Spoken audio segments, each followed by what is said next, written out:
Do you see him? The old man flailing around?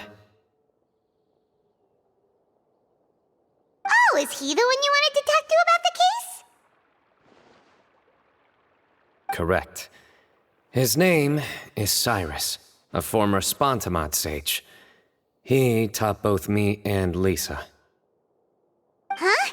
Sino's teacher is in trouble? It's ridiculous. I'm just an old man who enjoys a spot of gardening, shopping, and wine. What sort of person targets an old retiree? Professor, I've brought some friends. Ah, Sino. Now who do we have here? Hold on, let me think. A flying fairy dressed in white? A youth who does not seem to hail from this land? My goodness. You must be the legendary traveler in Paimon. I've heard all about what you've done for Sumeru. Wow, looks like we're really famous! I've told him about you before. You are my friends, after all. That's right. Let me summarize the situation. A couple of days ago, Professor Cyrus suddenly received a threat letter. A threat letter? Exactly. Who sends a threat letter to an old man like me, for goodness sake? This is the letter in question. Cyrus, I have uncovered your secret. If you wish to prevent it from going public, leave 10 million mora at the back door of the cafe. Secondly, don't come looking for me. You'll never find me. But I will always be watching you and all of your secrets. Finally, if you dare to report this to the Matra, wow, they sure didn't mince their words. Clearly, this person must be desperate for mora. 10 million mora, what a joke. I'm just a single retiree with nothing to my name beyond the tomatoes in my garden. Where do people think I'm hiding 10 million mora, huh? In my tomatoes? There were no witnesses, so currently the letter is all we've got. So, Traveler, Paimon, let's put our heads together. Paimon's ready too! All right, take a look. Do you see anything suspicious?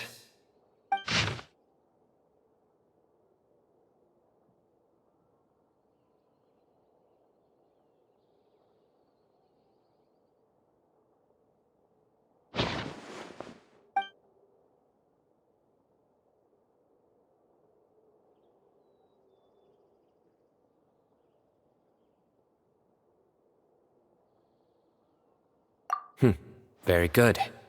The paper has a rather rough texture. It's not the typical kind you see in most books. Another thing is, some of these strokes look kind of blurry. Could there be an issue with the ink? Possibly. And I bet the paper has something to do with it. Most of the paper around here is much smoother than this, and the ink is absorbed quickly so it doesn't run. This paper, meanwhile, it's very coarse-grained. Almost as if it's made from some sort of plant matter.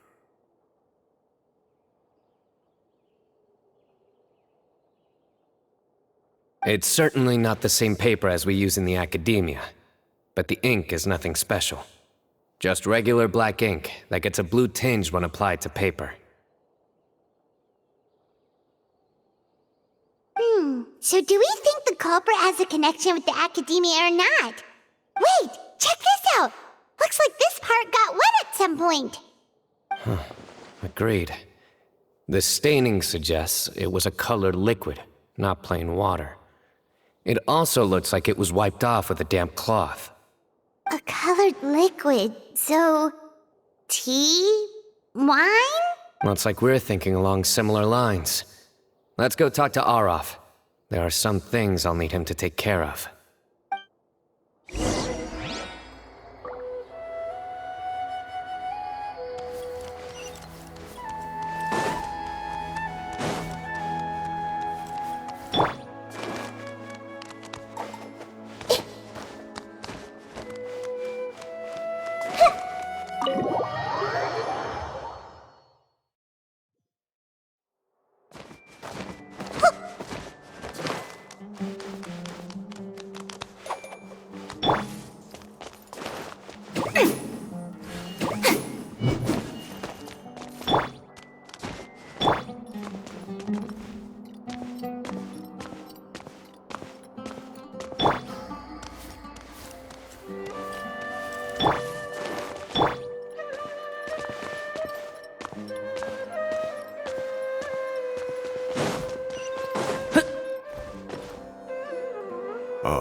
Ah, there he is. Mahamatra Sino. Sir Cyrus. Ah, and the Traveler and Paimon. It's been a while.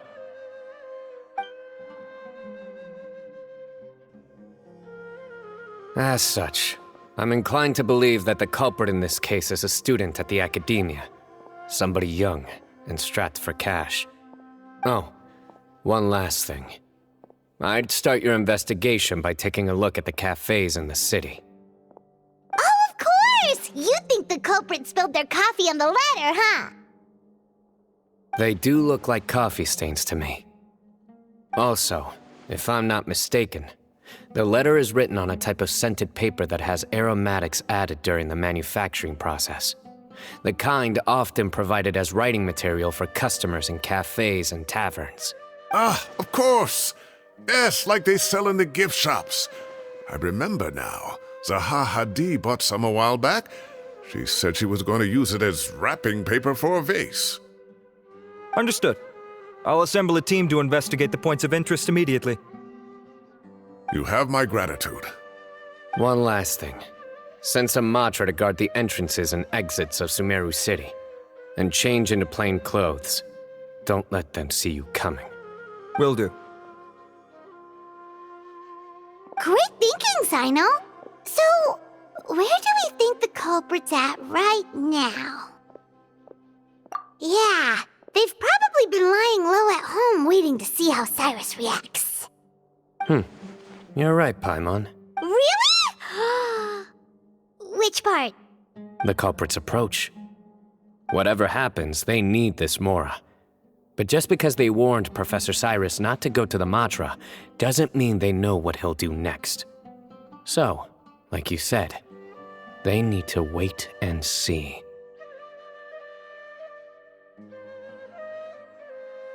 And crucially, the culprit said they'd be watching the professor's every move. Huh? Wait, are you saying...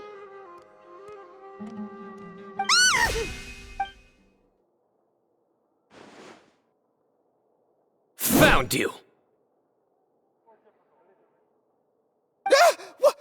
What are you doing? You wrote the threat letter! I don't know what you're talking about. What threat letter? I sensed someone was watching us from the shadows the moment we entered the House of Dana. You managed to stay relatively well hidden for someone reckless enough to threaten Professor Cyrus. There are a lot of people here, but we were looking specifically for Arav. Whoever followed us the whole way was likely to be the culprit. I was just listening in, that's all. You know something big's going down when Mahamatra Sino shows up, right? So I got a little curious. What's the big... You smiled when Arav left. I saw it as clear as day. Is smiling a crime now? There are coffee stains on the letter. You mixed some coffee with water, gently smeared it onto the paper, then wiped it off with a wet cloth, all to create the impression that the letter was written at a cafe. Closing off the exits to the city doesn't affect you, because you already live here. And as long as the Matra were focused on the cafes, you would be free from scrutiny. The cafe was a red herring all along. You had to be somewhere where you could monitor the professor's movements. You can't pin this on me! I haven't done anything! Really? Then why are you shaking like a leaf? The innocent have no reason to fear the Matra. Your heart's racing, and your eyelids are twitching. You're a terrible liar. I would never... Don't try anything or you'll pay the price. Now come with me. Well, that was over quickly. Sino already caught the guy. You're telling me. One minute I go out for a quick smoke, the next minute I see Arav already on his way back to meet up with Sino. Looked like a young guy, too. Couldn't have been much more than 30. But after what he's done, I'm afraid he's ruined his whole future. Everyone, it's all over. Gosh, that was so fast. The culprit's name is Uraka. a 16-year-old student in the Rataoist Darshan.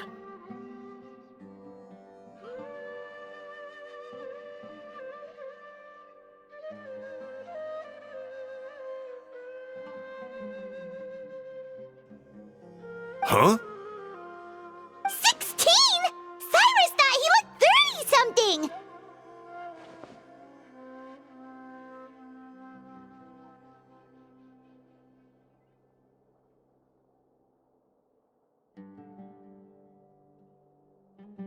We checked his records.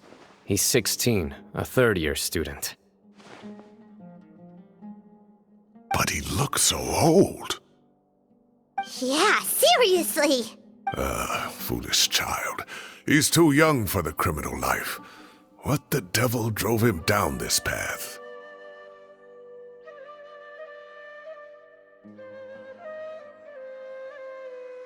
We questioned the culprit regarding his motives. Oh, just spit it out.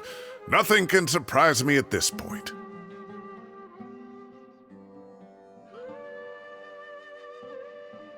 Very well. It's our understanding that Araka is a mediocre student who has been underperforming in his classes. He started taking extra tutoring to improve his grades, but developed a gambling habit around the same time and lost a lot of mora. Down on his luck, he went to the tavern for a drink and overheard some people chatting about Sir Cyrus's comfortable retirement. They mentioned that he's always arguing about his tomato plants with some old woman on the street.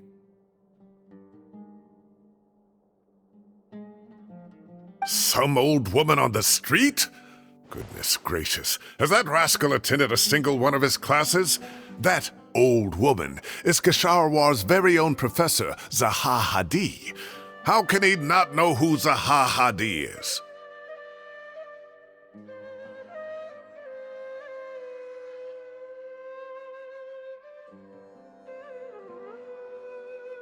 Is this going somewhere? Oh, right, yes. So another thing. We don't just argue about tomato plants. And what are they trying to insinuate by comfortable retirement? A man grows a few vegetables and suddenly he's living a life of luxury? Maybe it's more the fact that you have the time to grow vegetables in the first place. Araka mentioned he'd heard a rumor, alleging that Sir Cyrus illegally obtained a large sum of money from the desert before retiring, and kept it for himself instead of reporting it to the academia. Araka believes this money to be the reason why Sir Cyrus hasn't kept up with any academic research or other projects since his retirement.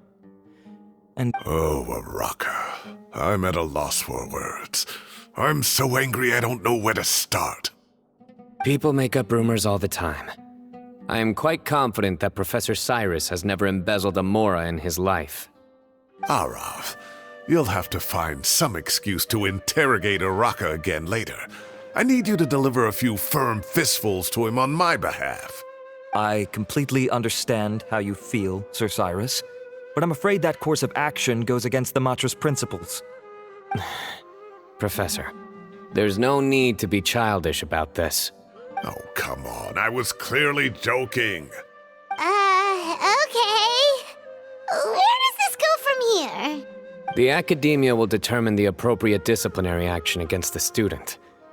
And as for the individuals spreading rumors about the professor's obsession with tomatoes and some old woman on the street... Who said I'm obsessed with some old woman on the street? Mind your wording or you'll start a whole new rumor. You seem confused. Oh, don't you understand? Uraka is just a young boy who made a very rash and very stupid decision based on some groundless rumor he heard. Besides, I didn't actually hand over any mora to him. The whole thing sounds a lot worse than it is. All it costs me is a little reputational damage. That's all. Please rest assured, Professor, that the academia will issue a fair and reasonable punishment. Yes, I have no doubt about that. But as a former educator, I'd still like to have a serious conversation with the boy's parents. Their family lives in the city, yes? Correct. We looked into the family. Both parents are merchants and they're often away on business. They've never taken much of an active role in their children's lives.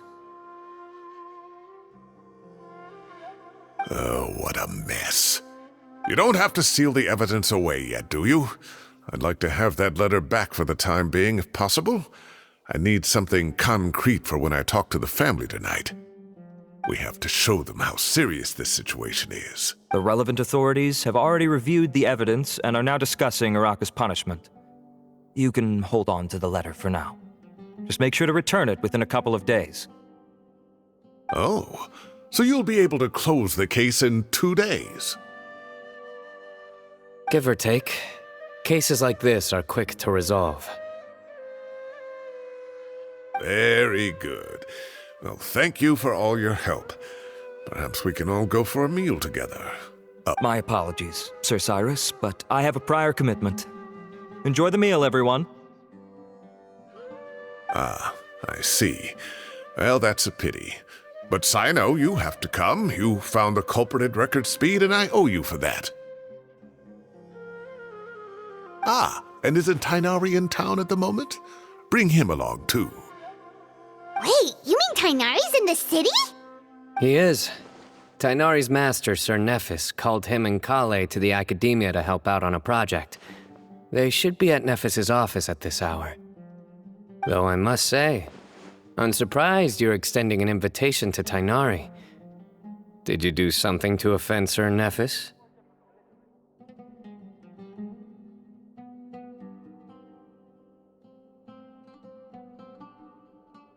Don't be outrageous. Nephis offends me all the time. It's never the other way around. Anyway, hurry up and fetch Tainari. I'll head over to the tavern with the Traveler and Paimon. See you there. Go on now. Don't keep us waiting.